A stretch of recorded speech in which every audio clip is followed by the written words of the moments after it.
శ్రీవారి లడ్డులో అపవిత్రత చోటు చేసుకుంది. ఎస్, అసలు ఎలా జరిగింది ఏంటి అనేది ఒక చిన్న లుక్ వేసేద్దాం.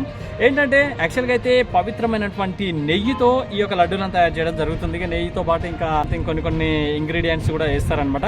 యాక్చువల్ అయితే ఈ నెయ్యి ఎక్కడి నుంచి వస్తుంది ఏంటంటే తమిళనాడులో ఉన్నటువంటి ఏఆర్ డైరీ సంస్థ నుంచి ఈ ట్యాంకర్లు రావడము టీటీడీ ఆధ్వర్యంలో ఈ యొక్క లడ్డూలను తయారు చేయడం జరుగుతుంది అనమాట. కానీ ఈసారి ఏంటో తెలుసా, దగ్గర ఆ నెయ్యిలో అపవిత్రత లైక్ గొడ్డు మాంసం, పంది మాంసం, ఈ మాంసం నుంచి వచ్చినటువంటి కొవ్వును, చేపల నుంచి వచ్చినటువంటి కొవ్వును, వీటన్నింటినీ కలిపి మిక్సీ చేసి లడ్డులు యూజ్ చేయడం జరిగిందంట.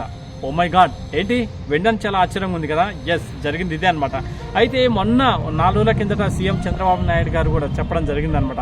ఆ ట్యాంకర్లలో ఉన్నటువంటి నెయ్యిని పరీక్షిస్తే ఇంత అపవిత్రత, కల్తీ నెయ్యి ల్యాబ్ రిపోర్ట్కి పంపించడం జరిగింది. ఒక్కొక్కటి బయటపడుతూ ఉన్నాయన్నమాట.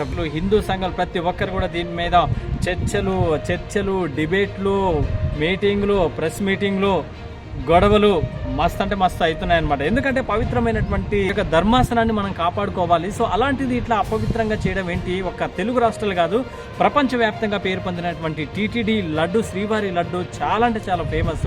కానీ అలాంటి లడ్డును అపవిత్రం చేయడం ఏంటి? అసలు దేవుని సన్నిధిలో ఇలాంటి బిజినెస్లు ఎందుకు చేస్తున్నారు ఏంటని చెప్పేసి దీనిపై స్పందించి రియాక్షన్ గట్టిగా ఉంటుందని చెప్పేసి నిర్ణయం తీసుకోవడం జరిగిందనమాట. సో ఇది తెలుగు రాష్ట్రాలకు సంబంధించినదే కాదు, కేంద్రం దాకా వెళ్ళిపోయింది అనమాట. దీనిపై స్పందించినటువంటి కేంద్రం ఇలాంటి కల్తీకి పాల్పడ్డారు, పెద్ద సంస్థలైనా పొలిటికల్ లీడర్లైనా వదిలే ముచ్చటలేదు, వాళ్ళపై గట్టిగా చర్యలు తీసుకోవాలని చెప్పేసి చెప్పడం జరిగిందనమాట. సో వెంటనే తమిళనాడులో ఉన్నటువంటి ఏఆర్ డైరీ సంస్థకు వెంటనే షోకాజులు, నోటీసులు జారీ చేయడం జరిగింది. కఠినమైనటువంటి చర్యలు తీసుకోక తప్పదని చెప్పేసి ప్రభుత్వం గట్టిగానే విచారణ చేస్తూ ఉందన్నమాట. సో ఇక ఇంకొకసారి తినాలా చెప్పండి? గిట్ల లడ్డూలు కల్తీ అయితే ఇప్పుడు ఏంటంటే ఇలా జరగడం వల్ల ఏంటంటే ప్రతి ఒక్క రాష్ట్రంలో కూడా వణుకు పుడుతుంది అనమాట. లడ్డూలు తినాలా వద్దా, వామో ఎక్కడ ఏ లడ్డు ఏ కల్తీ అవుతుందో తెలియదురా నాయన, ఇలా టీటీడీ, రేపు యాదాద్రి, ఇంకో ఎల్లుండి ఇంకా ఎక్కడెక్కడో అని చెప్పేసి ప్రతి ఒక్కరు కూడా ఇప్పుడు భక్తుల్లో ఒక భయం అనేది చోటు చేసుకుంది. ఎందుకంటే ఫేమస్ అయినటువంటి టీటీడీలోనే ఇంత అపవిత్రత చోటు చేసుకుంది. ఇక బుడ్డ దేవాలయాల్లో కూడా ఇదే పరిస్థితి అవుతుంది అని చెప్పేసి చాలా మంది భక్తులకు కూడా భయం అనేది కొంచెం ఉంటుంది కదా. లడ్డు తినాలన్నా అమ్మో వద్దు అనే సిచ్యువేషన్ ఫేస్ చేయాల్సినటువంటి పరిస్థితి మనం చూడబోతూ ఉన్నారనమాట. చైర్మన్గా ఉన్నటువంటి భూమా కరుణాకర్ రెడ్డిని ఆయనని సస్పెండ్ చేయడం జరిగింది, ఇక కొత్త వారిని నియమించడం జరిగింది.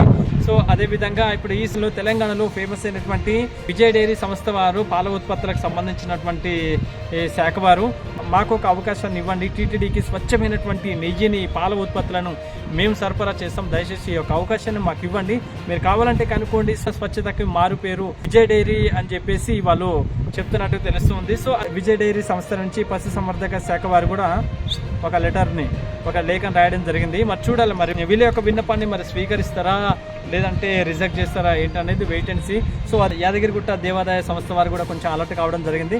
ఈ లడ్డు తయారీకి వచ్చేటువంటి ఇంగ్రీడియంట్స్ ఏవైతే ఉన్నాయో హైదరాబాద్లో ఫేమస్ అయినటువంటి ల్యాబ్కి తీసుకుపోయి దాన్ని టెస్ట్ చేసి ఓకే క్వాలిటీగా ఉందంటేనే వాటిని ఆ ఇంగ్రీడియంట్స్ తీసుకొచ్చి లడ్డూను తయారు చేయడానికి ఉపయోగించాలని చెప్పేసి కొంచెం అలర్ట్ అయినట్టుగా తెలుస్తుంది. సో అయితే దీనిపై స్పందించినటువంటి ప్రతి ఒక్క హిందూ సంఘాలు కూడా చర్చలు, డిబేట్లు, కౌంటర్లు మామూలుగా ఇవ్వనమాట. సో మా ధర్మాన్ని మేము కాపాడుకోవడానికి మేము ఎంతకైనా ముందుకు వస్తామని చెప్పేసి ఫైట్ చేస్తున్నట్టుగా తెలుస్తుంది. సో ఈ చర్చ, ఈ కేసు ముందు ఎక్కడి వరకు తీసుకెళ్తుంది, మరి దీనికి పరిష్కారం ఏంటి, సొల్యూషన్ ఏంటి అనేది ముందు వెయిట్ అండ్ సీ. మరొక అప్డేట్స్ మీ ముందుకు రాబోతున్న అంతవరకు సెలవు. నమస్కారం, టాటా, బాయ్.